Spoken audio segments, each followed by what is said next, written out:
I believe we're live. It's time for Bob, Spike, and Joe. Joe, that's not your best look. I understand. My wife wants to listen. She says, "Is this live?" Well, I guess it is now. It is now. Oh, your wife is? Yeah. Tell her where to listen at. Okay. So we're switching 100% to YouTube. And the reason for that is a bunch of different reasons. But this will be our last time with Bob, Spike, and Joe streaming live on Facebook.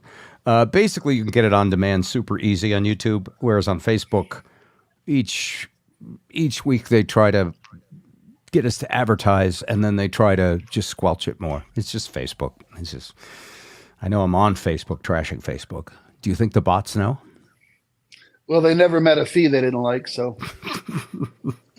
Get it? Meta? So here we are, Bob, Spike, and Joe. We have a couple of exciting things today. And I'm going to give a tease of one of them. I'd like each time we do this to play some classic memory and talk about it, as well as talk about current events. And, well, I'm just going to give you a little tease of what we're going to play later. It's an interview with a huge, famous celebrity who was on the show, I think about 14 years ago. How are you feeling about meeting your hero today? I'm embarrassed. I'm embarrassed. Luciana, nice to meet you. Why are you embarrassed? I feel like I just messed my tuxedo before we even got to the prom. Russell Brand is in the house. Hello, good morning.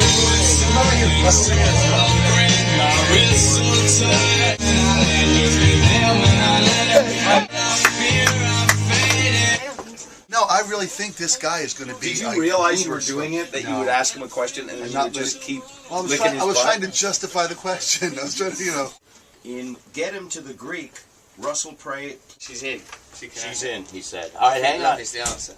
I know, but I want to impress him with my knowledge of his world.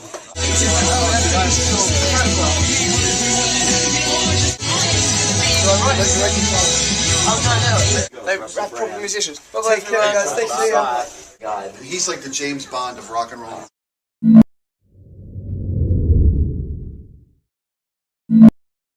Remember this? One of the proudest moments of my life. It was awesome. And the tease makes it sound like it was horrible, but it was so good. Russell Brand, right as Get Him to the Greek was coming out, made an in-person visit to our studio, which had everybody pretty excited because he was already famous. But Spike, as he was coming in, you said, "You have no idea how big he's going to be. This is going to put him over the top. This is going to make him huge." And then you were like, I'll let you tell it. I fanboyed. I totally fanboyed out on the guy. I almost, stained my shorts over this guy. Joe, do you remember the Russell Brand day? Oh, yeah. He was a lively guy. I remember that. Whoops. And Joe, your audio started crapping out a little bit. okay. Edit mic settings. Let me give you a little more volume. Okay, go ahead. Okay. Yeah, I remember him very well. Super lively dude. I mean, he brought so much energy into the room at a very early hour, and that's unusual for actors in general. And, Comedians especially. Yeah, and famous ones. It seemed that sometimes they're reluctant, but I remember that was a fun day. Did you change something on your board? No, I haven't changed anything, but I certainly could.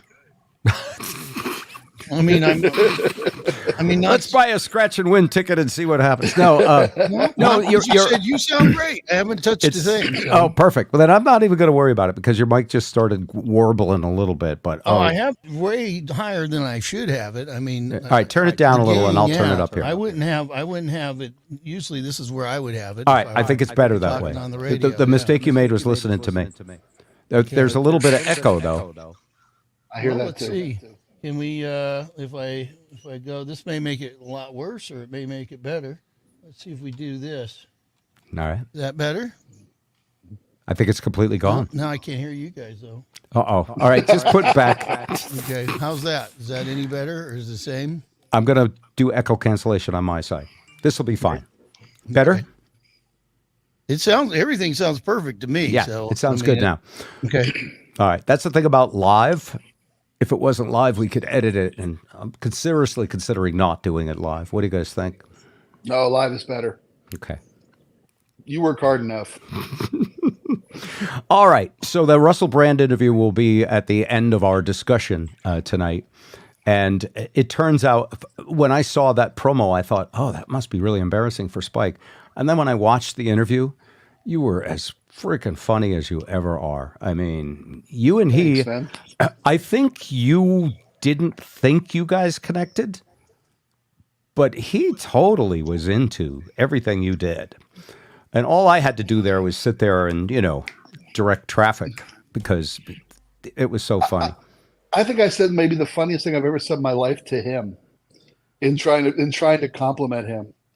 And I don't want to give it away because it's in the interview, but to this day I remember saying it. I don't think I've ever been prouder of something I came up with off the cuff. Good. So. And by the way, to any listener, if there's a incredible interview, celebrity, or memory, and we have it at bobrivers.com, you can feel free to suggest it to us anytime. Can I upset you? When we were setting up, you asked me what that picture behind me was, and asked me if that was Jesus. I thought it was Jesus Christ. It's not. And it's pretty much the same thing. I'll show you who it is. It's Ozzy. Ozzy Christ. Yes. It's Ozzy from the day he came to your house. Oh wow. That's when we got that autograph picture, and then we remember he went to the show that night. So, yeah. No.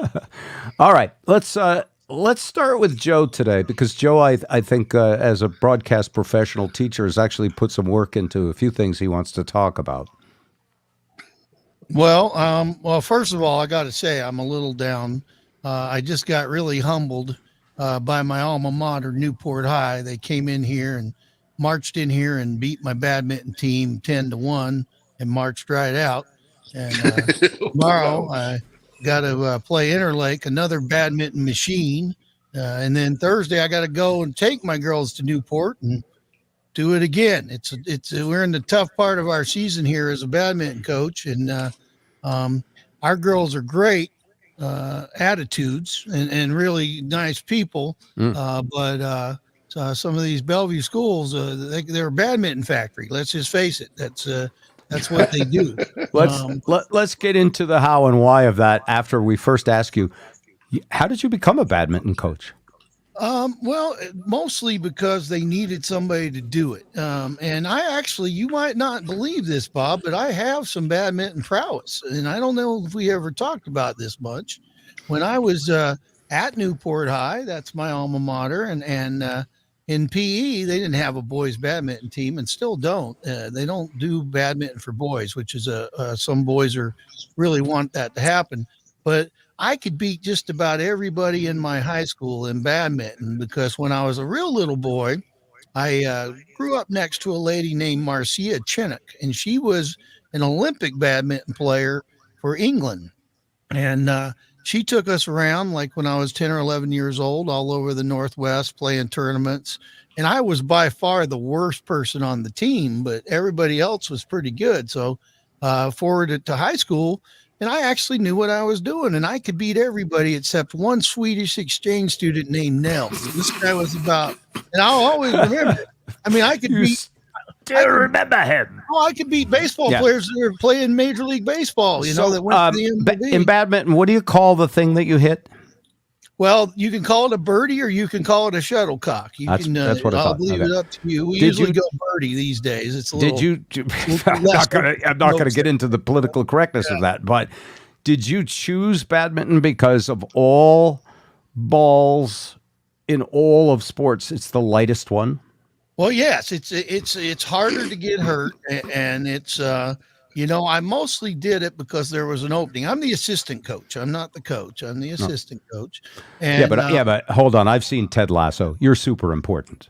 Oh yeah. You should be the guy. Yeah. And I'm in charge of the doubles. I mean, we have singles and doubles, and I coach the doubles. And frankly, we've done pretty well. In fact, we haven't got skunked all year. Even today, we won one game. That's pretty good. And I believe our overall record is 4 wins and 5 losses now, which is 3 more wins than I think we've ever had in a season. So things are looking up. But I won't say I do it for the money, but I do get a little extra money. And this radio station's a rabbit hole. So it pulls me out of here and takes me to the gym a couple hours every day. And I get some steps in. I get some exercise. I get to, meet some great students that I might not meet otherwise. Does your phone congratulate you for walking all the way to the shuttlecock and then watching it?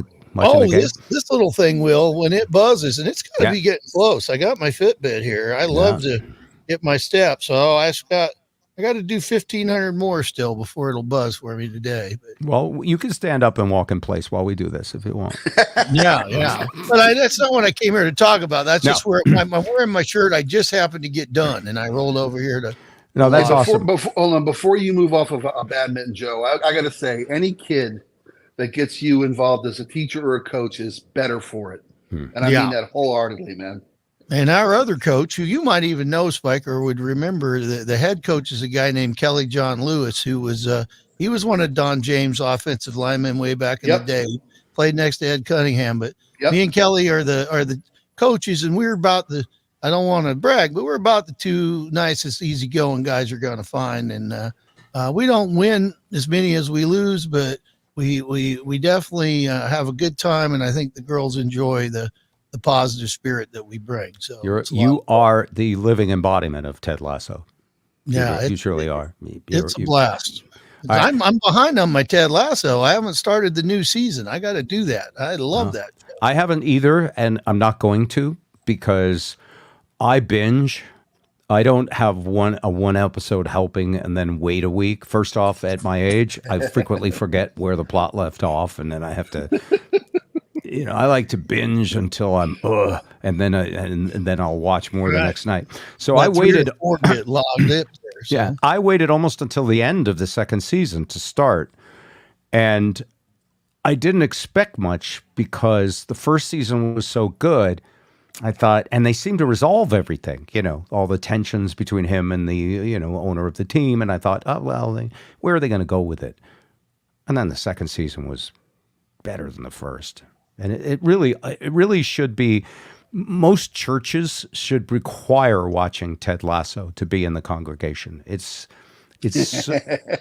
so positive and uplifting, and so the opposite of almost all of the media agenda that is in our world today, which is designed to divide people. This takes every divisive situation you can think of and resolves it in a loving way, and a surprising loving way too. Don't you? You also agree, right, Spike? Absolutely. This is why they had the cast from Ted Lasso come and speak at the White House during Mental Health Week. I mean, it's one of the rarest positive message shows that you'll ever find. Absolutely. And it's veiled in a sports show, which makes people learn without realizing they're being taught something. That's the best way to teach people. So, Joe, did you steal any stuff from Ted Lasso? Do you have any inspirational signs hanging up in the girls' badminton locker room or anything like that? I got inspirational signs at every corner. Okay. What's your favorite? If you go to our main radio station control room, you're going to see a big sign that says, "Attention, positive attitudes only allowed beyond this point." I don't want anybody going into my live control room feeling snarky or stinky. You got to have a positive attitude before you crack a mic around here. Awesome. I got another one saying nobody will remember you for the clothes you wore, the friends you had, or the grades you got, but they will remember for how you made them feel, stuff like that. I got that stuff hanging around, and That's wonderful. I believe that. I believe a lot. I think you do have to choose your attitude. Okay. So it only took us 18 minutes, but what was your first topic tonight? My first topic? Well, if you want to really know, I can give you some. I'm pretty hot about a couple things, and I don't know how much fun we'll have. But I'm really tired of guns, and I'm really tired of crime, and I'm starting to witness it getting closer and closer to me, and I don't like it. You're a teacher, yeah. My first lockdown, that was a real lockdown, where they get on the intercom and they say, "We're locking down right now. There's a threat to the school." And it's not as cheerful as the time you told the story about losing your wallet at the adult novelty store, but it's an important topic. Yeah. It's an unsettling feeling. I mean, I've never. And this is my 8th year, and thank goodness I've never had that happen. And it happened to us a couple weeks ago here, and it was not in the end a big deal, but you just don't know that. I mean, when you get this is not a drill, lock your doors. And what it came to be was there was a call for a domestic disturbance, armed situation in a house nearby. Turned out that even that was diffused and didn't turn into a. But you had a scare. Oh yeah, personally, recently. They have a system when the emergency control calls the school and says you have to lock down. And this is the first time we've ever done that. I'm not in Seattle, but I assume this would have been a news story. No, because it's happening all the time. We've had how many shootings have we had in this year? We've had more than one per day. And that's where I'm really, America is supposed to be a can-do country, and I'm tired of people saying we can't do anything about people shooting each other. There was a kid, Elijah Lewis, who got shot in Seattle Saturday night. He's taking his cousin to the monster truck show. This kid had nothing to do with nothing. He was, in fact, a real community activist, peaceful guy, and he just happened to be driving down Pike Street at 5:45 in the evening, and just somebody shot him. Just for no reason other than he's there. I am now. The reason, the story I'm hearing is somebody was driving one of those scooters, and the car nudged the scooter or bumped into the scooter accidentally, and the scooter driver was armed, 35-year-old, and just shot into the car and killed a 23-year-old, wounded a 9-year-old. Question from a viewer, which I think is an interesting question. And it goes a little to the heart of I don't have a lot. Obviously, I don't have solutions. And I love to, when we talk about a difficult topic like this, I love to make it our rule to try and say something different from what everybody else keeps saying over and over, because that feels like it just you're staying on the hamster wheel of futility. This guy, Grass CPA J, says, does your own radio station report on these lockdowns, or do they try to change the mood? And before you answer that, I mean, the reason I think that's an interesting question is I feel there's too much reporting. I feel in some way that the reporting takes stressed out, mentally ill people and gives them an opportunity to think of themselves as potential media stars. Your response, Joe? Well, it's not a matter of changing the mood or what do we report on or what do we not report on. I mean, in the situation of ours, I mean, we don't jump on the air and say, hey, we're in a lockdown, come on down or don't come down. But if there was a way that it would be helpful to the situation, if it came to it, and that's the other thing, we are the emergency responders for, this is where you go to get news. If I were stuck in the radio station and I could give any viably confirmed information that would be of help, I would. But it's not a matter of mood; it's a matter of survival. I mean, if there's a situation and where it might be in the community or in the building, then I think you have to do whatever you can do to get the word out to tell the people. So you're ready to be of assistance if you could, but otherwise you don't report on it. Particularly, you keep business as usual unless you're needed. Yeah, and as far as like reporting it in a news context or anything, we're not sweeping things under the rug, but we're also reporting whatever the priority news of the day would be. This was a non-event in the end, other than the fact that how did it make 1,500 people feel to not know what was going on, and a lot of the talk is how do we communicate more quickly, because we were kind of for about 15 plus minutes not sure what was going on, and that's kind of a scary thing. But I'll tell you, I'm I'm a pretty easygoing guy, but I don't even like mowing my grass now because having my back to my street. I'm really feeling that crime and guns have really gotten out of hand. Even in my neighborhood, I was just before we logged on. There's people going into backyards and taking the light bulbs out of the back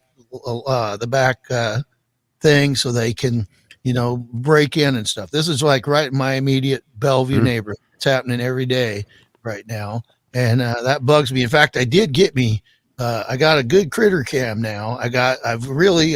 I'm alarmed up, and I love watching the bobcat and the deer, and so far I haven't even seen anything any more villainous than that crawling around back there. But I do like my cameras, and I was always so trusting of everybody, and I have not been a direct victim.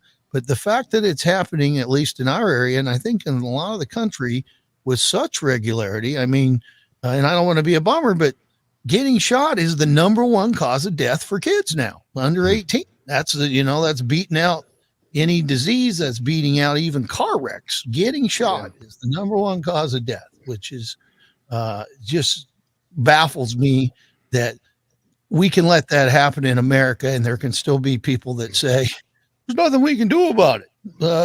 Maybe we need to give everybody some more guns. If there weren't any guns, there wouldn't be people getting shot. And it doesn't happen that way in the rest of the world, even poor places than our places. So I don't want to be political, but I am freaking sick of guns. I'm sorry. And I'm sick of being afraid in parts of the world, parts of our country where there really should not be a reason to be afraid. And it's not the guns, it's the people. I know that. But if they didn't have guns, I'd have a lot better chance against them. If they wanted to attack me with anything else. Guns a cowardly way to go after somebody, and it's happening on a daily basis in my world. It feels like right now. Very, very disappointing. And I don't have any jokes for that, but I do feel like there's got to be something done.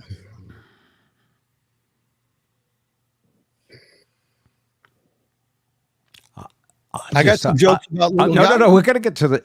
You went with what was bugging you the most, and I asked for it, and it's fine. I'll go to what I said earlier, and then and Spike, you're the experienced talk radio pro, so you deal with this crap all the time.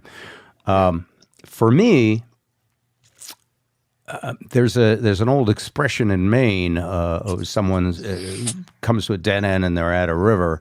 And they see the person on the other side, and that's the town they want to get to. And they say, well, how do I get there? And the person says, in the Pepperidge Farm voice, you can't get there from here. And that's a little bit how a lot of our politics feels, is that I do believe that people are mostly good and mostly want what's best. But there is a divide. There is a moat between us that makes compromise difficult. And it turns into blaming. It turns into, it turns into if only the other side would do this. And one side seems to say we need more guns. And a euphemism for guns is more protection. So, for example, after 9/11, we will never go back to, I'm running to catch a plane. I'm late. I got to the airport 10 minutes ahead of time. I can run right to the gate, give them my ticket and get on the plane. After 9/11, everything changed because we needed security. It feels like we're in that kind of a time now where we need security, but we can't get there from here. We can't get there from where we are situated as a people. And, look, politically, societies for thousands of years, probably all the way back to Fred Flintstone's time, there were conservatives and liberals. They just were conservative and liberal about different things, dinosaur meat and Bam Bam with his club. You know what I'm saying, Spike? Yeah, the assault rock launcher was banned in Bedrock. It was. I will say that. Yeah. So, Bob. Well, Bob, you taught me something a long time ago that bears true in this instance. It's that you can never convince someone of something when their livelihood depends on their not believing it. And there are too many people who their political livelihood depends on them believing that taking away guns is not the answer. And and those are the people who are charged with making change, is our elected officials. Yeah. So until we get the money out of our political system, it will have no bearing on weapons, on drug prices. Yeah. On oil prices, on our energy system. As long as people's livelihoods depend upon them believing a certain thing, nothing's going to change. Which brings me to my default position on any unsolvable problem. There's another one. And by the way, that quote It is amazing how difficult it is for a man to understand something when his salary depends on his not understanding it. That explains almost all illogical behavior from human beings, you know. There's just so many examples of that. My other fun go-to in these intractable situations is if you had a magic wand or a stick like Gandalf the wizard, how would you fix it? And it's an interesting question to ask anybody of any persuasion because it removes that you can't answer the magic wand with, well, it's the other side's fault that I don't have a magic wand. You can't, you go, magic wand? Oh, what's the solution? My magic wand solution is one that would be very simple. It would be that a gun is like a car. You have to register it. You have to own it. And in order to have one, you have to have a background check. And if you're a convicted felon or if you have mental health issues, we're still not going to get everybody. But what Joe points out is totally in my wheelhouse too. I think we should feel competitive as a country, that we should be not coming in last on bad shit, bad things. In other words, most of these civilized countries in the world do way better on this than we do. So we should all agree we're not doing something. And then if you had a magic wand, what would it be? I blame drag for this. Drag queens, yes. Not drag queens, drag. I blame guys in wigs and stockings and makeup. Those guys. Almost 250 years ago. Oh, I wish I'd heard the first time you said that on the radio. That's hilarious. That was right now. This was the first time I did it. Oh, the founders of our country were drag queens, basically. Yeah, wearing those fake wigs, yes. With the buckley shoes and the stockings and the wigs and the makeup and the little beauty mark and crap. Now, I go back and remove 3 words from our history. Shall not be infringed. Would change everything. The Second Amendment is the only amendment that's not subjected to regulation because of those 3 words. Oh, there's no other. Shall not be infringed. It's the only liberty one. and the pursuit of happiness can all be regulated heavily. Yep. Free speech is regulated. Yeah. Everything. The ability to not every constitutional right except the second lacks the words shall not be infringed. And they've hung their hat on that to the point of mass genocide. There's your magic wand solutions, Joe. Is there anything else we can do for you today? No, I mean, that's a start. And what you just acknowledging that there has to be solutions. I mean, we are a country that is supposed to be problem solvers and ingenuity and leading the way in stuff. And we are, frankly, like you say, we are the worst of the worst here, civilized or uncivilized countries. I mean, this is just getting totally out of hand. That people, and as much as I don't like the guns, the lawlessness too, that people can just walk into stores, not just, I stuck a candy bar down my sock once and I really felt guilty about it. I stole, but I didn't ever take a cart, a grocery cart in, fill it with 10 cases of beer and anything else I wanted and just roll out and dare anybody to do anything about it. I mean, that just doesn't happen in other parts of the world like it's happening right now. We are to a point. I went to my grocery store. I went to my grocery store up the street from my house, and I went in like 2 minutes before they closed, and the door was already locked. And I said to the grocer, "Slow night." He goes, "Well, for shoppers, because you're the first shopper I've seen in a half an hour to an hour." He goes, "Kids come in, walk in, and walk out with whatever they want. There's nothing we can do about it." They're told not to confront theft because there's too much litigation tied to. God forbid you hurt some kid trying to walk out with a case of beer, a 17-year-old. You try to stop him, he gets hurt, and he owns your grocery store. I'm glad I live in a safe place like Las Vegas. You've got put the mob in charge of everything. Yeah. So some made guys up in here clean this shit up. Oops, sorry. So no, we haven't used the F word. That was our deal with Joe. By the way, Joe, we all took a pact. It's like a Boy Scout oath of honor to respect that. You bet. Well, and it'll help. I mean, I may be wrong. People can chime in. I think we're live. I mean, do you like hearing people swear? Or I think it's, we didn't swear for 25 years, so I don't see any compelling need to start now. Well, I do. Ted Lasso, huge ratings, huge show, fantastic, swearing all the time. Well, he does it in a funny and redeeming way. It's Yes, one of exactly. his character. It's one of the characters, Flippin' hilarious, if you ask me. Yeah. Anyway, so all right, moving on. I did not think you'd lead with that heavy topic, Joe. It causes me to say one more thing to cap it off, and you started by saying this: we should have more pride in how we treat each other, even politically, in every possible way. And that's why I call myself a radical centrist. I refuse to participate in any political party that makes its primary focus talking about what's wrong with the other side. And that, to me, is both major political parties. I want to hear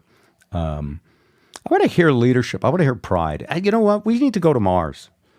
Remember we went to the moon? That was so cool. Walter Cronkite was on. He didn't have any opinions. I think that's fake, by the way. I think Walter had opinions. I just think everything was very polite back then, and there were only 3 networks.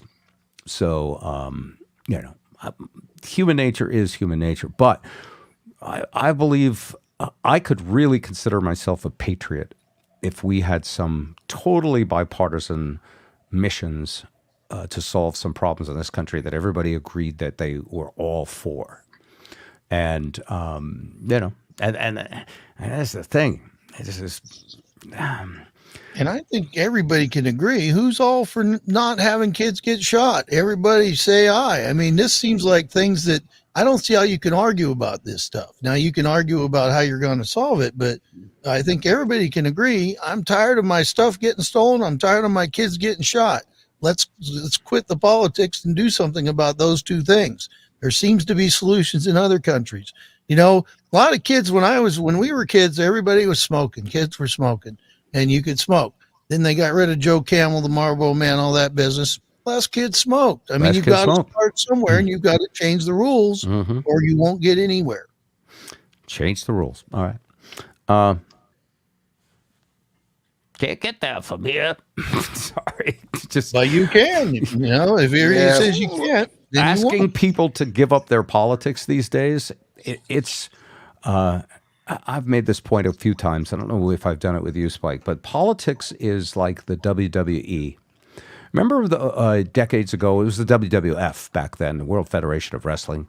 And everybody used to say, but it's all fake. It's all scripted. It's not real. And we would go, then why do tens or 50s of millions of people love watching it for the scripted drama? Why don't they know it's fake? Well, that's how I feel about politics now, is it's all quite fake and quite, schadenfreude and quite scripted. And yet I watch all these people root for whoever the Hulk Hogan. I think the Republican Hulk Hogan would be Ted Cruz or something like that. And I watch him and I go, well, that's an act. There's no facts behind it. But then I feel the same way watching anybody on either party. It's sort of like they're rousing a mob. And if Joe wants everyone to agree that something could be solved, they have to first stop being the mob of why it can't be solved. Well, there's a big difference between governance and politics. Governance is boring. Yes. Committee meetings and cloture motions and everything else is boring. But that's how that's how stuff gets done. Yeah. Politics is the narrative the blood sport narrative we get to enjoy on a millions per night. It's WWE. It's all fake. Yeah. It's 80% fake. Let's put it this way.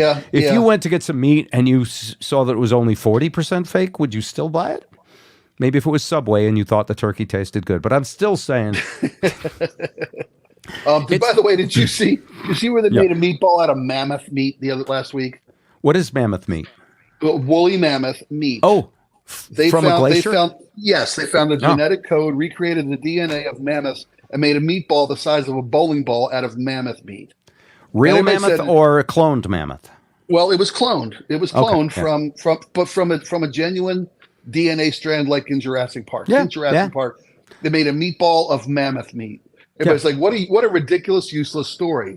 I'm like, until you figure that in about 70, 100 years, paying for a real cow steak is going to be something that only the Elon Musk and Bill Gates can do. Yeah. The rest of us are going to be eating lab created, store bought, meat from different things that were never walking around eating grass. And by the way, that's a good shift on topics, because the science that we're experiencing now is so incredible and is going to change so much. And in fact, even Joe, I would say it's a double-edged sword. But crime may not be solved by politicians and divided groups coming together and singing Kumbaya. It may be solved by the increasing surveillance state that we live in, making it impossible to get away with almost anything, which is, where we're heading. And that sounds terrible, but at some point, nearly every spot in civilization, or in nearly every person, is going to be recording. Like now, when there's a shooting, part of why it's such a big story is you've got the helmet cams, you've got the surveillance cams, you've got it can be told like a movie. Here's the killer driving up. Here's the children playing across the street in the playground. I hate to say it, but we human beings love drama. And these changes that are occurring in our ecosystem make these stories more compelling and told more, but they may also come around to making them less possible to happen. Artificial intelligence, TikTok's a hilarious one. I was listening to you and Jack talk about TikTok, and everybody, it's a bipartisan issue, by the way. Everybody agrees that it's dangerous that China is spying on us. And then the unspoken sentence is, our companies and our government are the only ones that are supposed to spy on us and control us. And so we want to put a wall around our country digitally and keep other countries' internets out. And I'm talking like, isn't that what we used to criticize about China, is that they didn't have and they don't, by the way, they don't let Google and Facebook in. And we're finding we need the security fence too. But where this all leads is there's almost nothing that's not going to be known, which is amazing. The only thing that you're not going to be sure of, and as you and Spike mentioned, is it organic, real stuff, or is it synthetic? Yeah. Thought, everything. Is that real mammoth meat? Yeah. Is that a real person talking to you on the TV right now? Yeah. Is that, By the way, that's this Bob, scary. Spike, and Joe, we don't have to do this anymore. I just we've got enough programmed this. samples. I programmed this into AI, and these three guys will talk to you every week. Would it be any good? Not yet. But the first mimeograph machines were barely legible. Yeah. Joe's right. Like these deep fake videos. Soon, next election cycle, you're not going to be able to believe your eyes or your ears. Well, but that's good. So here's the thing. This is part of progress. Like, in order for blueberries to grow, you know what has to happen? Mama blueberry and a Papa blueberry have to fall in love and make little plants. No, they grow after a forest fire.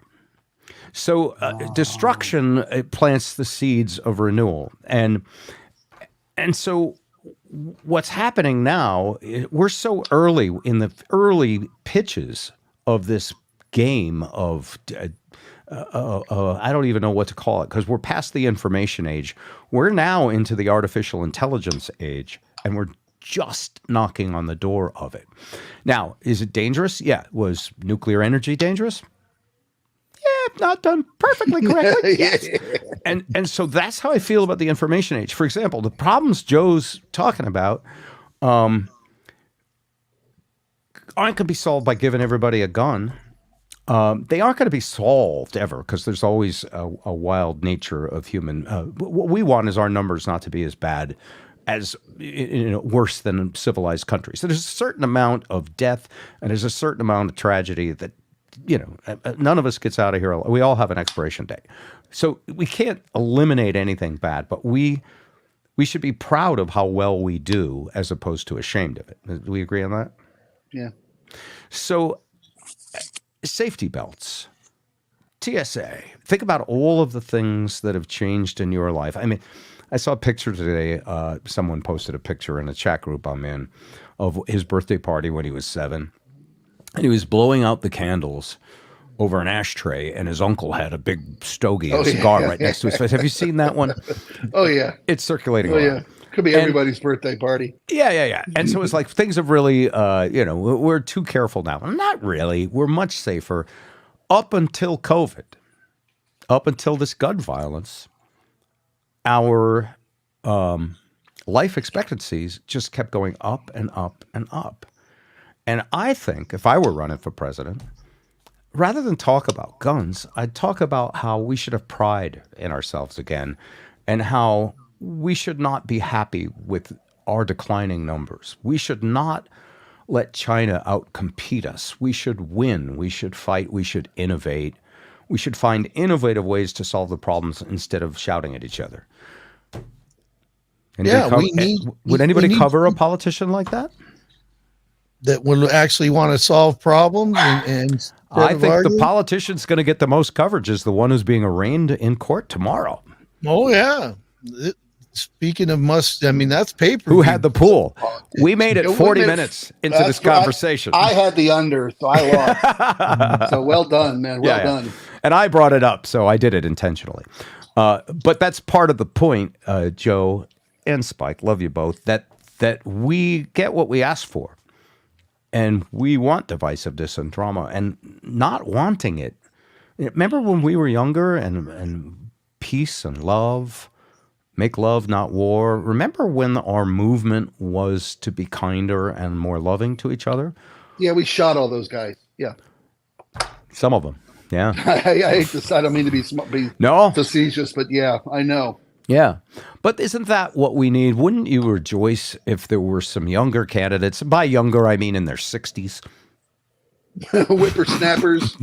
Young whippersnappers. Not even eligible for Social Security yet. Even, oh, my God. Who were inspiring people to come together in kindness, and if it caught on. Why doesn't it catch on?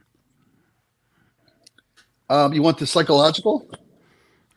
Because anger and fear are the easiest emotions to engage, and they're the most powerful. Lizard brain. Studies of political ads show that positive political ads aren't memorable, and destroyer ads are the best way to spend your money. Should we stop calling it civilization then? Because the word doesn't fit what we're doing. Pretty much. Yeah. But then again, truth and advertising out the window. Same time, civility. So I, by the way, I agree with you but I also think that's an easy answer. I think if we have a common goal, that we can inspire people. But here's what it needs. It needs all the drama of a story. If we were landing a man on the moon for the first time now, it would be a great big story.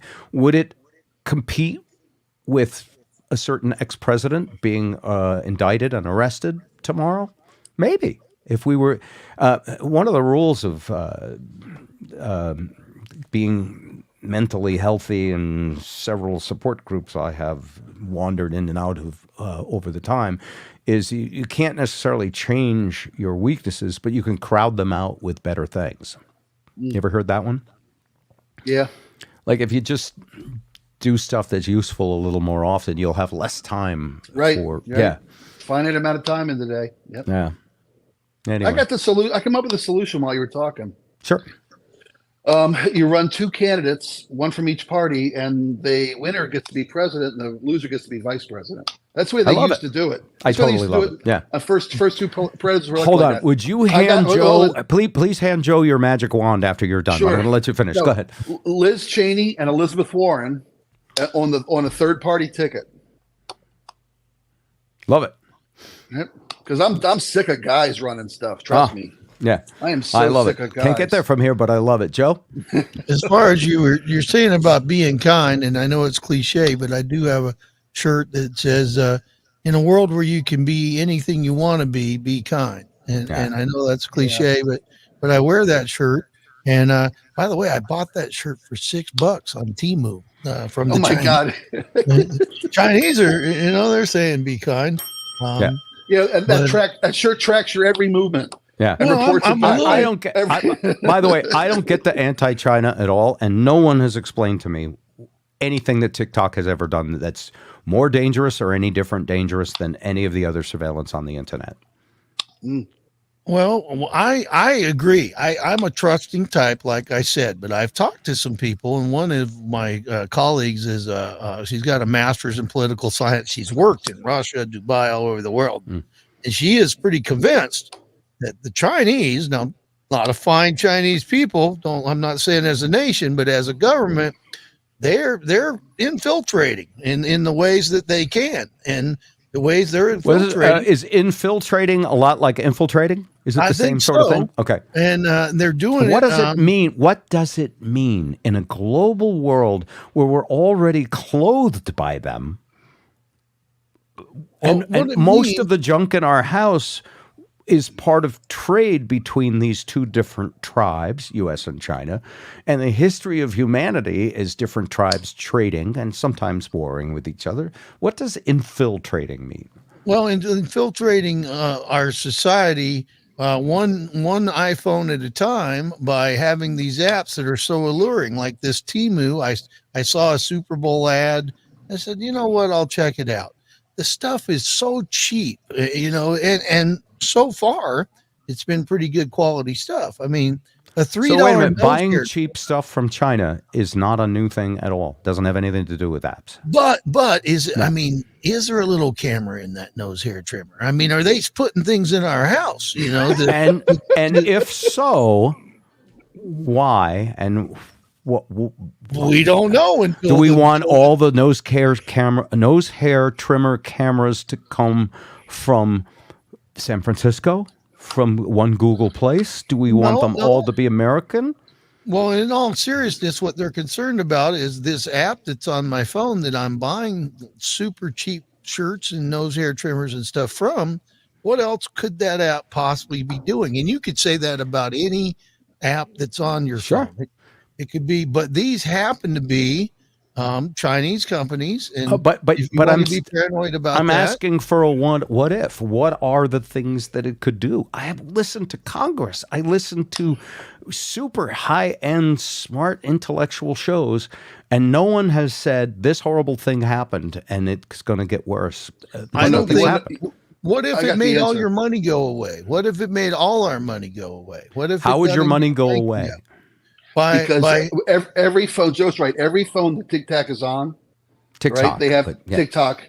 They have access. Delicious breath mint. Delicious, but not a world changer. Sure. Every phone that TikTok is on has access to every app on your phone. Everybody banks through their phone.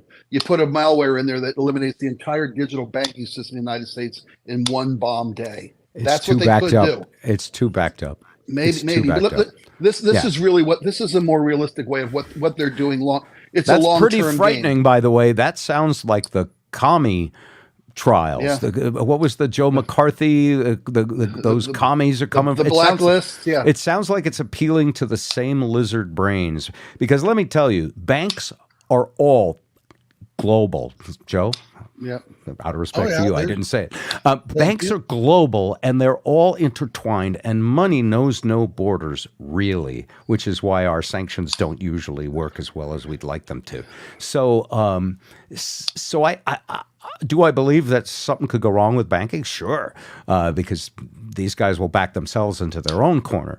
But is that going to make me scared of China for an app with kids doing short videos? Well, I said this on our show. Maybe you heard it on Cairo. When you look at what TikTok shows Chinese children, it shows them geometry and algebra and engineering. When it shows, I think I know where you're going with this. When it shows American kids TikTok, it's dancing and people running through fences and how to steal cars. Is that because American kids are not as ambitious, or they're making them not as ambitious? They're making them not as ambitious. They're polluting their feeds. Algorithms. Isn't that their parents' job? No, that's what the algorithms of TikTok choose to show American kids, as opposed to what the algorithms of TikTok shows Chinese kids. And what they're trying to do, let me finish this thought. Sure, no, I love this. By the way, you're speaking about this better than anyone I've ever heard talk about. They are raising a generation of American kids, Gen Z, who has no faith in our government, has no ambition to succeed, and is convinced the world owes them everything, that they shouldn't have to work for it. Now imagine how much easier America is to take down when you're populated by a generation that doesn't believe in how we got here or who we are. And whose job is it to fix that? Getting TikTok out of our kids' hands. Okay. That's whose job. In that case, it's come up with our own. Do you think that American will version. solve the problem of entitlement and laziness that our education system isn't solving, or is it just a sidebar? No, but it's easier to put out a fire with water than adding gasoline to that fire that already exists. And it's not the Chinese that are making this content. It's our kids that are making this content. But the algorithms are such that if a kid makes something and they like it, then you're going to get lots more of that. And that's the way everything works in this world. So, by the way, yeah, go ahead, Joe. I'm sorry. I didn't mean to cut you short. Chinese are not letting their kids and letting their society be exposed to this. If they own it, and if they, if it's so great, then why do they not let their people use it? All right. And, have you guys watched the show The Americans? Mm-mm. That was the Kerry Russell show where they were spies. There was a show where it harkens back to when was it, the 70s, 60s, when countries spied on each other the old-fashioned way by creating a fake couple, having them have a fake family, and having them infiltrate Washington, D.C. and live as normal and move in next to an FBI director and spy on the country and try to do all of the things which remarkably are exactly the same as what you're saying TikTok is going to do. And the problem is that for me, it's so hard to buy it because it means we're in a state of constant warfare with opposing tribes. And in reality, and George Carlin says this very well, the world's run by these giant corporations who keep us pretending to fight amongst each other so we'll just stay good customers and be distracted from what's really going on. I sort of feel, by the way, that doesn't mean I think there's no danger and that there isn't spying and that there isn't preparation for military. I would expect the Chinese to be at least as good as we are, and we have the biggest giant military-industrial complex in the world that even Eisenhower, our military hero, warned us was going to take over too much of our economy and start making our geopolitical decisions, which, if you followed what I've been saying since the very first bit of the Ukrainian conflict, it's playing out like you couldn't write that conflict to be more manipulated for our own profitability in the military complex than it is. And so, yeah, all this stuff. Hold on, let me put my tinfoil hat on. Did you make it yourself, or did it come with your membership card? No, it's Reynolds wrap. It's the good stuff, by the way. I don't believe in the thick oven. No, I don't think they receive the transmissions as well if you make them out of that Costco stuff. Did you ever see the meme that says if you put 100 red ants and 100 black ants in a jar, they'll get along fine? When you shake the jar, the red ants and the black ants will fight to the death. The problem isn't the half the ants. We shouldn't be mad at the red ants or the black ants. We should be mad at whoever's shaking the jar. Yeah, that's kind of an analogy for George Carlin's theory on everything. Yeah, I think honestly, I think that the algorithms will show Chinese or American kids whatever is the most profitable for the algorithms to show. I don't think that TikTok is necessarily in the spy business. I think it's interesting to accuse China of that because it fits our current geopolitical narrative with China, and we are at a point in human civilization where the United States has been the dominant world currency. The United States has been dominant in banking. The United States has essentially, for the most part, in our minds, kept order and been a proud beacon for people to look up to. Beginning of our conversation notwithstanding. And now we're at a point where just in numbers and wealth, China has an edge. I actually looked up the top banks of the world recently because I've been fascinated about these banking collapses. And I wanted to see, does the U.S. really run the table? And as it turns out, the largest banks of the world, a majority, more concentration of wealth goes to China now. And so is there a competition, a business competition for China to maybe become the world? Because whoever's the world standard of currency, when there's a recession, people buy treasury bonds and they know, treasury T-bills, and they know they'll get paid back. And so, we do have a competitor. I think of China more as a competitor than an enemy, I guess.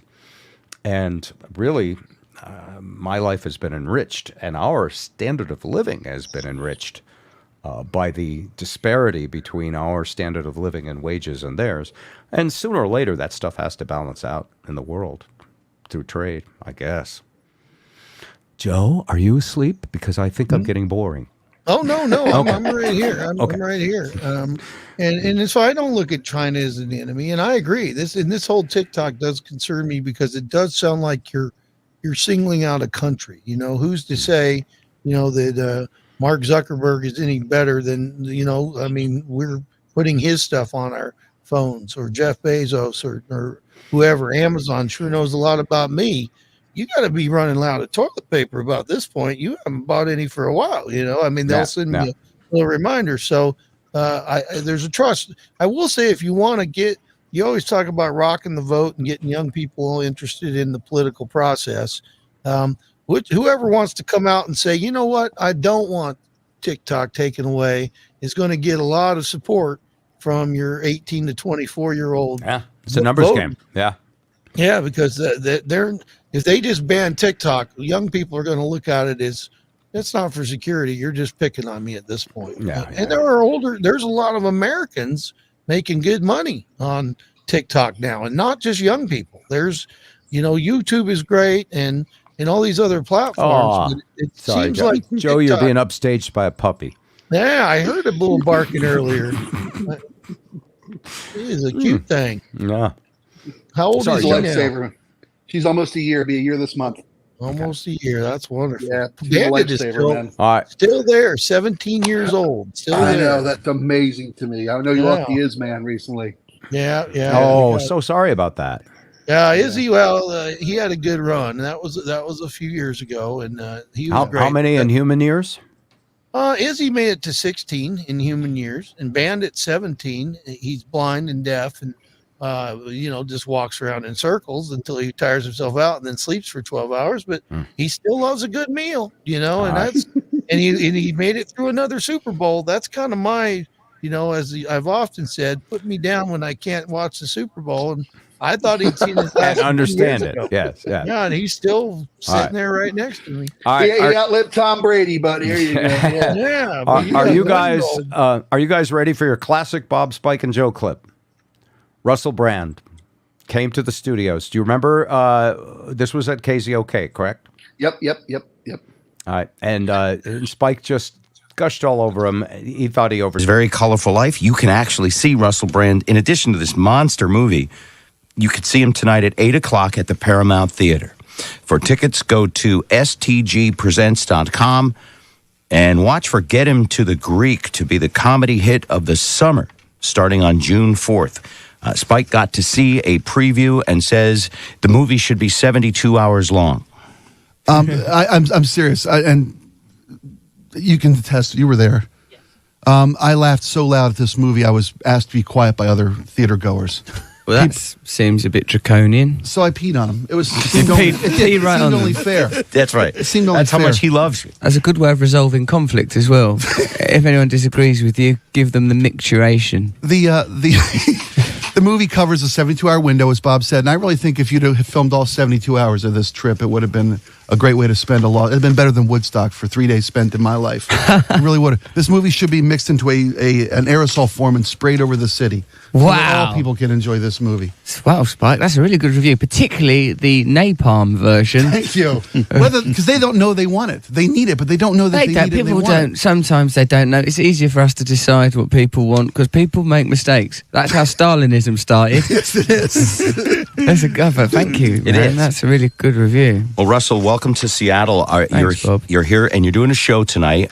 And, of course, in advance of this movie, publicizing the movie, are you spending any time in Seattle, or is the country like a blur to you at this point? Yes, everything is like a blur. And Seattle has the capacity to become more blur-like because even on a very, very short walk, I was offered drugs several times. This is not condemnation of Seattle. It's my favourite city on the tour so far, as a matter of fact.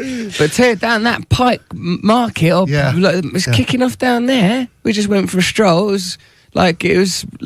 Drugs was like hello. It was just like a casual greeting. Well, we used to have the internet bubble to rely on for economy in this town. We've had to fall back on our roots, which are drugs. Back to your roots. Yeah, that's what you always do. Go back to what dance with who brung you. My dad used to say, Dance with who brung you. Who used to say that?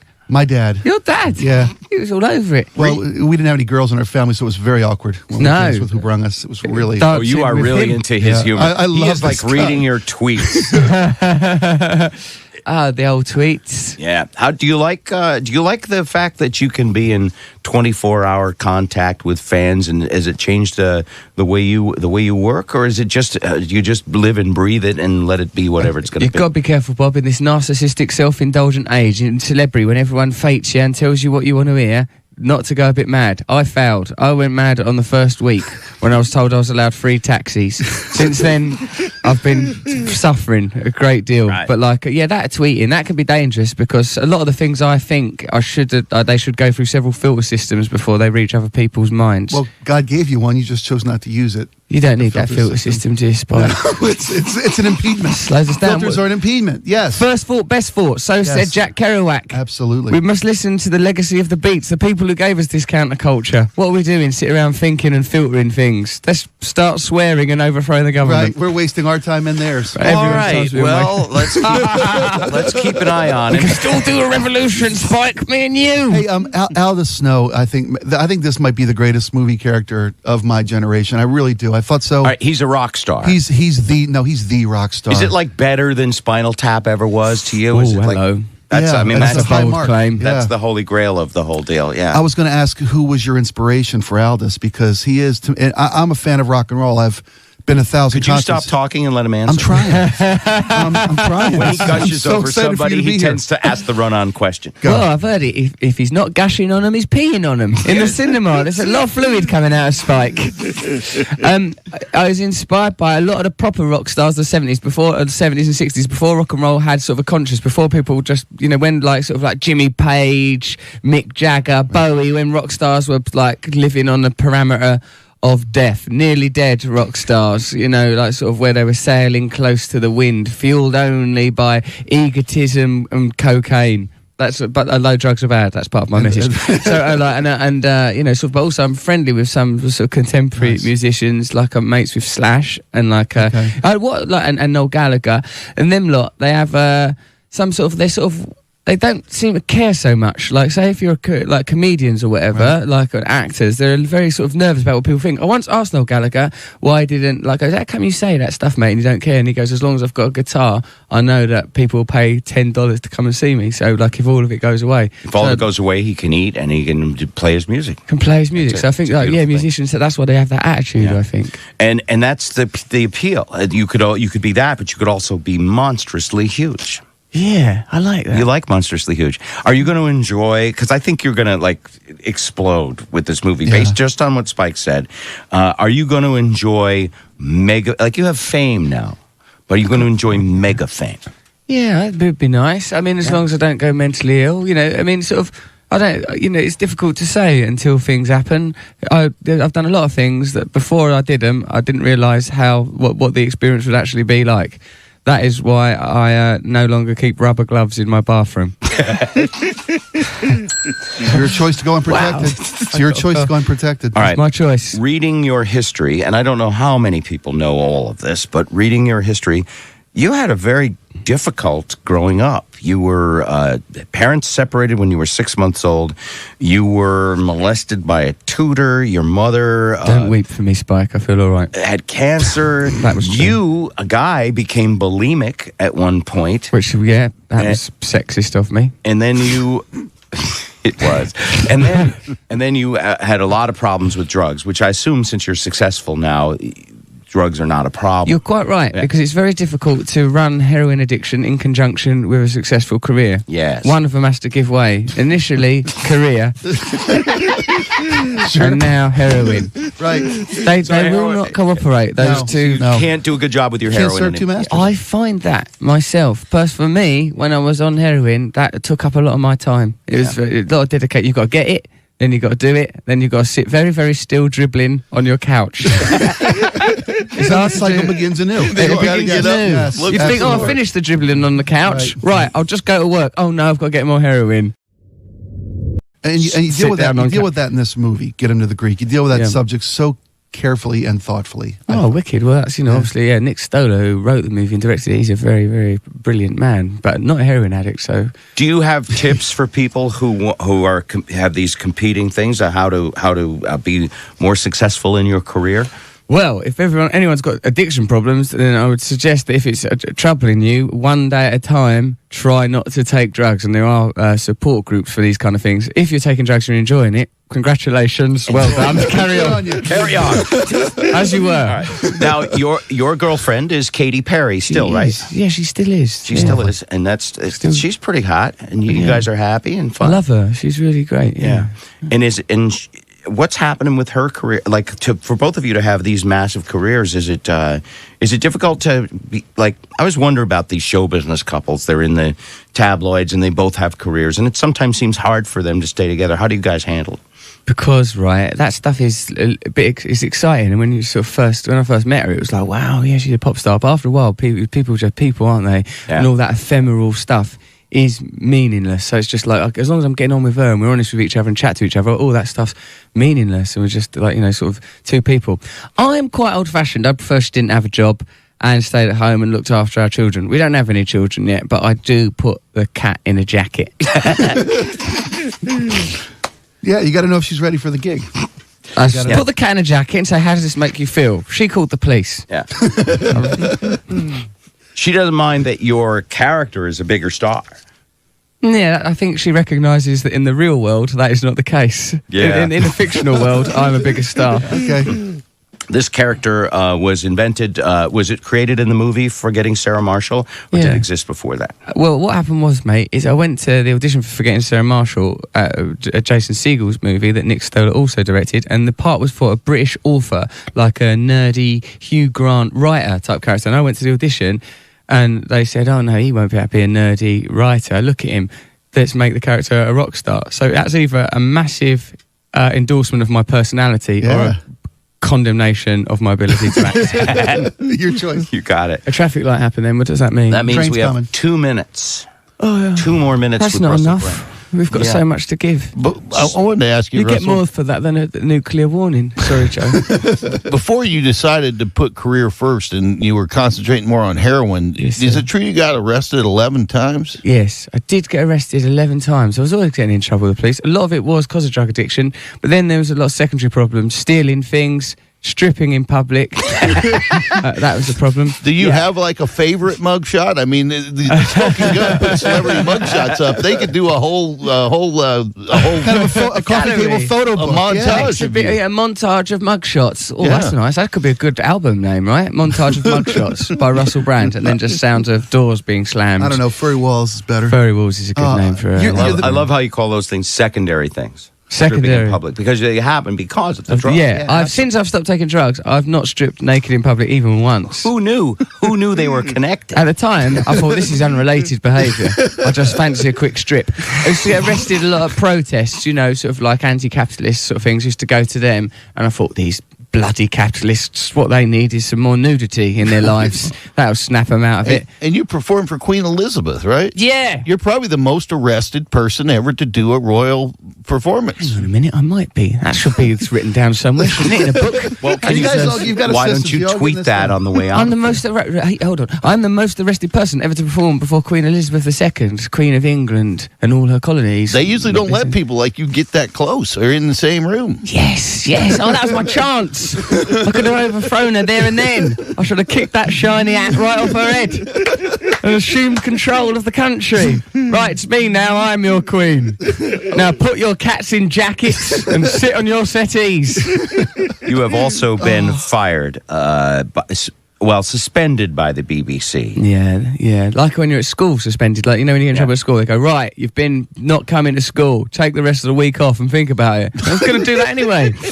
How long? Thanks. It wasn't much of a suspension then. It was just a I wrist slap. resigned. What did you do? I caused a lot of trouble with naughtiness. When I was a single man, I was very, very keen on sex. I slept with this dance troupe called the Satanic Sluts. One of that dance troupe's granddad was in an English sitcom called 40 Towers. Me and my mate rang up that granddad live on air and made some jokes on his answer phone that were insensitive. Right. That's the official word. It's insensitive. I didn't know. No. I thought they was funny. But it turns out insensitive is what they was. Thin line between funny and It's a insensitive. thin, sexy little line between Right funny at and the crack of the girls. Yeah. That's where I keep it. Russell Brand tonight at the Moor at 8 o'clock. It is a pleasure to The meet Moore you. Theatre. I don't want to leave. You can come. You can all come to the gig if you want. You come in, mate.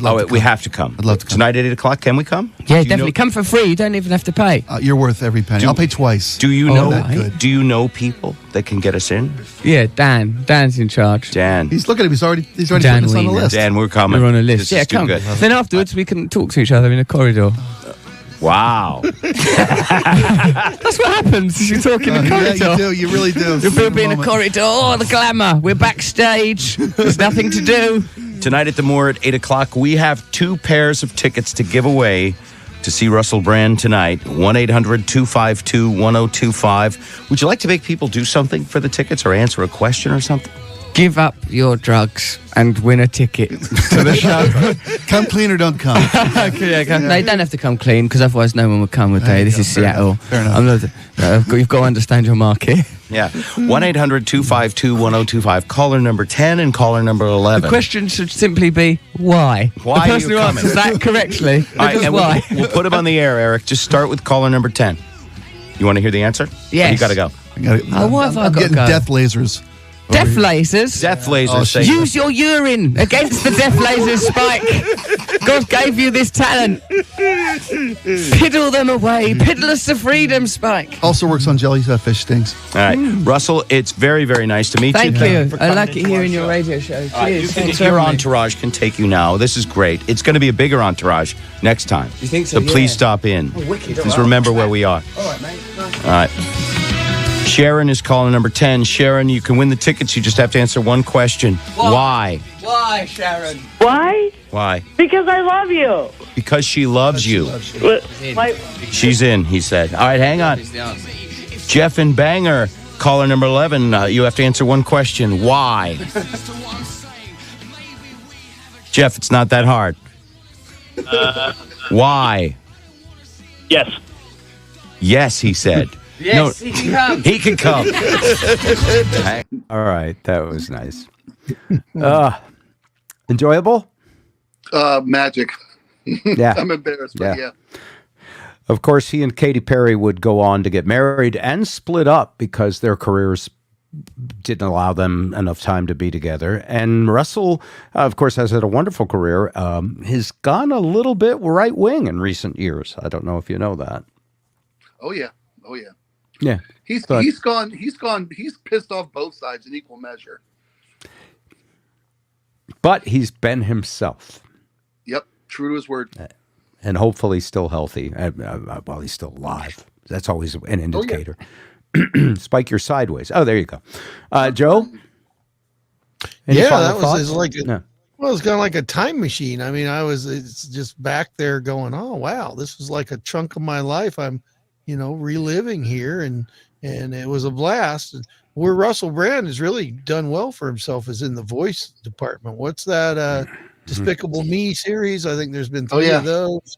He's got a voice role in that. He's done a lot there, but the Katy Perry thing didn't work out. And you're right. The pandemic, he didn't take too well to that. He was The whole vaccine thing, yeah. yeah, he was on the here's our democracy crumbling, and who knows? However, those anti-vaxxing, it was created in a lab people, like a stopped clock, are right twice a day about something. Right, right. So you know. But that was fun. That was a great memory. Yeah. From By the way, day. ironically, my grandchildren are coming this weekend. Keith and Leanne are going to be here with the girls. It's going to be beautiful. It's going to be 88 degrees, pool weather, gorgeous. And I've been learning all these things Joe used to be really good at, which is how to get tickets on Ticketmaster, as people are dumping them at last minute. You buying tickets ahead of time is kind of stupid now because they overcharge for them. But Katy Perry is doing a residency, and I asked Keith, would the girls like to go see Katy Perry? Oh, that's great. So I'll have a report. ball. Yes. And I like any kind of music. I even like this band. And the more people I tell I went to see this band, the more they complain about it. I saw Foreigner last week. I saw Lisa's pictures. Now, I don't think there wasn't much of Foreigner when we opened for Foreigner. What was that, 10 years ago or something? That was when Spike Lee Taylor's opened? 2009 or so at Marymore Park. When you say it isn't much of Foreigner, so when you go to the Seattle Symphony and they do Beethoven, do you go, that's just a cover band. They have no business playing Beethoven. Well, I'm okay with anybody playing whatever they want, and it's getting to the point where that's all we're going to have left. I mean, you're not going to see the Beatles. So. They don't build as Beethoven live either, Bob. They don't, They could, as far as one guy in the band's named Beethoven, or was his bass player. Who cares? Yeah, I mean, Timmy Beethoven here. The thing I will say about Foreigner, because I love this one, because the people are vitriolic online who say they're a cover band, they shouldn't call themselves Foreigner. The famous Amos cookies, Ben and Jerry ice cream, stopped having anything to do with their creators when the brand passed on to someone else. Yes has had 30 different members over the years, and even our dear friend who was with the band for 50 years wasn't a founding member. So I go by one thing, personally. How good is the show? And I will tell you that Foreigner show, hands down, one of the top rock concerts of all time that I've seen. And Kelly Hansen, I was so excited after that show that I went on my hike yesterday and I put on Foreigner's Greatest Hits because I wanted to relive. And I was like, this guy, Lou Gramm, he isn't as good as Kelly Hansen. So I went and I found a live Foreigner show from 2012, and it was better. They're better than the original band. Yeah. And the fact that Mick Jones, I guess, has some health issues and wasn't with them this time, and he may be done. I heard they're going to sunset it, that they're doing their farewell. In fact, Kelly put it this way: we're doing our farewell 18-month tour. We might be back again. I think that's wrong. I think there should be a touring Foreigner licensed with the name 1,000 years from now. In fact, Paul McCartney should get his together, and he should get there's all these Beatles tribute bands all over. There needs to be one that is licensed to be the Beatles.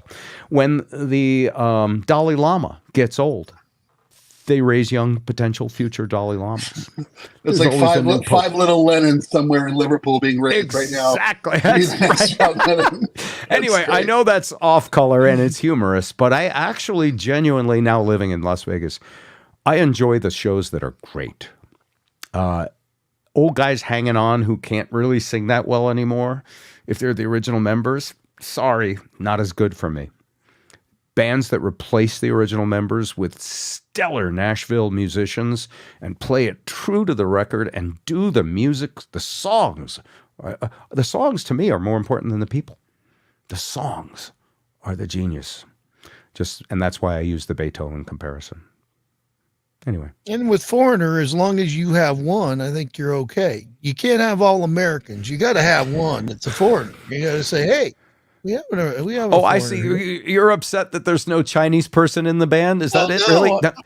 A Brit. A Brit. It's fine. Well, isn't that what Journey did? They got some guy from out of the country. Yeah, from the Philippines. Yeah, but if your name is Foreigner, I mean, that's the reason they named them that themselves, because they were a hybrid of a British and U.S. musicians, which was kind of unusual at that time. Yeah. As long as you have it. Leonard Skinner, they're all gone now, but the CMT, they did a tribute to Leonard Skinner with Warren Haynes. And, as long as you get a bunch of Southern guys that can play Sweet Home Alabama, you can have Leonard Skinner for a long time to come. But again, the rights to the name, and I have friends who were shut out to the rights to the name of their bands who are in the Rock and Roll Hall of Fame, and people like Lee Oscar.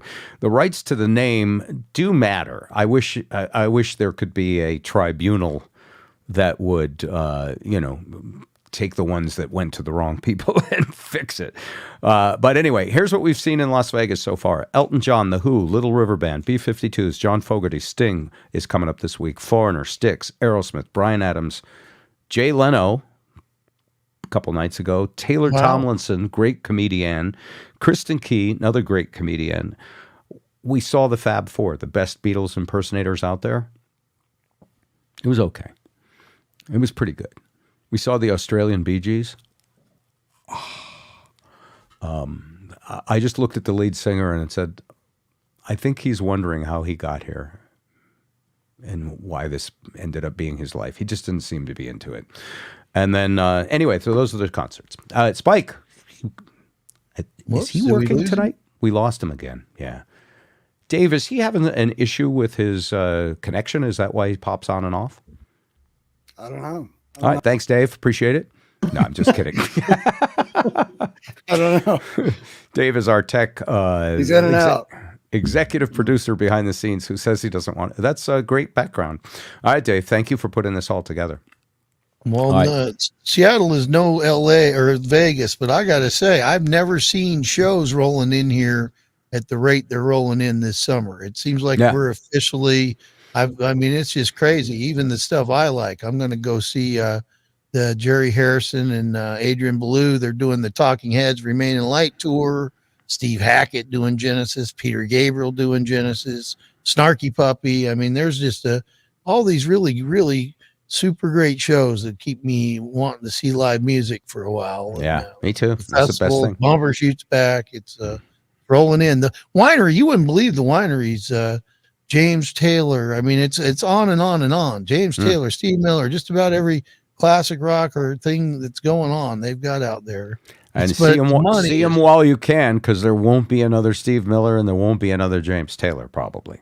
No, but there'll be people trying to be Steve Miller and James Taylor. I saw a Simon and Garfunkel duo. But shouldn't James Taylor pick his own successor? It would be nice. Well, who did we have on? Was it James Taylor's brother? Or he was so good. If we look back in our archives, he was great.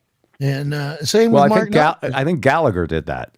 Gallagher's brother goes. He had a Gallagher too. Yeah, he put his brother out there. All right. The Big Blues Bender. People are asking us about stuff. Yeah, Blues Bender. I've been to it on a cruise ship, but I haven't done it here in Vegas yet. All right. I don't think Spike's coming back. I think we've whizzed on all these topics pretty well. Joe, we got through the whole show without one single F-bomb. Thank you. Yeah, you're welcome. It's a pleasure. That's good. I mean, it doesn't break my heart, but I got an image to do. Hold up here. I mean, I try to tell my students that, we've got the world's largest profanity delay button, by the way, here. It's you got a huge one? Yeah. Is it big? Oh, it's the biggest. Take a picture of it. Yeah. I wish I'll send you a picture of it. It's a big old red thing about that big. Spike did get back, and we are saying goodbye, Spike. So, so we got through the show without an F-bomb. Next show, let's get through the show with no politics. Could we do one with no politics? I didn't mention him once. I know it was odd choice for Joe, but I would love to see it. If you think people shooting kids and stealing stuff is politics, no, that's the decline of humanity is what I'm talking about. This isn't politics. Okay, let's do a comedy show next time. All right. Well, I can try that. Let me say this before we go. I owe Joe a thank you. Oh, for Lil Yachty. Oh, yeah. We didn't even talk about Little Yachty, but man, he is the best. Is that the dog's name? What is Little Yachty? I don't know what Little Yachty is. Lil Yachty was a musical guest on Saturday Night Live. Is it a bath toy that I can put in my granddaughter's bath? Little Yachty, or is that actually a rap? Little Yachty. Is it a rap star? Yeah, he was a musical guest on Saturday Night Live, and Joe, your assessment is perfect. He's great. Listened to a lot of Dark Side of the Moon and smoked a lot of weed, man. You watch this, and it's progressive rap. This guy is, I mean, I'm serious. I sent you the link. It is some of the best stuff I've seen on Saturday Night I'm sorry we Live didn't lead ever. with Little Yachty. Or Lil. Beethoven, you mentioned 100 years from now, and when they're saying, and here is the, Little Yachty. I might want to get a more serious name, maybe not. But is it Lil with an Lil, or is it Little with two T? It is Lil. Okay, like 50 Cent is not 50 Cent. Okay. But I'm telling you, you listen to that, Bob. The link I sent you from Saturday Night Live, you'll go, holy cow! This guy is got something going on. Mark my words. Album of the year, Little Yachty. And I never thought I would even say I liked him. And it's funny because my kids were like, "That's the worst stuff he's done." I said, "That is stuff, man. That's not even vintage Lil Yachty." No, but I'm a fan. You got to try it out. All right, guys, love you, all of you. Thank you so much. What would you say to every 2 weeks we play a clip from the classic show and shoot the breeze for a little bit? Is that going to be possible? Society might be here in 2 weeks. We should do that. Yeah. If there's still a world, we'll be there. Yeah. All right. Yeah. It should be interesting tomorrow, so we'll see. Go to our YouTube channel, go to bobrivers.blog, sign up, and make sure you get notified by email. Thank you so much, everybody. Cheers.